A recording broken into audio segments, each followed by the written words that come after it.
কি ব্যাপার? এই ভোরে আসতে বললা? আপা আমার বিয়ে ঠিক করছে, কিন্তু আমি তো বিয়ে করব না। কেন, তোমার কারো পছন্দ আছে?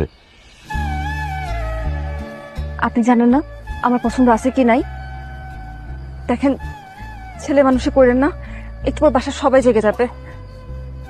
চলেন আমরা যখন পালায় যাই। চলেন না ফরিদ ভাই। আরে কি পাগলামি করতেছো? বড় আপা পালাই যাওয়ার পরে চাচার অবস্থা কি হয়েছে দেখো নাই? চাচারটা খাইছি, চাচারটা পড়ছি। আব্বা মারা যাওয়ার পর থেকে তো বাপ হিসেবে তারই জানছি। আবার যদি আমি তোমার নিয়ে পালাই, সিসি। সবার কথা আপনার মনে আছে,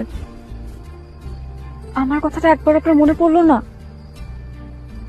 একবার বুঝতেছেন ওই বাড়িতে বিয়ে হলে আমি তো কখনো সুখী হতে পারবো না। যে বাড়িতে যাবা? ঠিক আছে, আমি চলে যাইতেছি। তার আগে আমার একটা প্রশ্ন উত্তর দিয়ে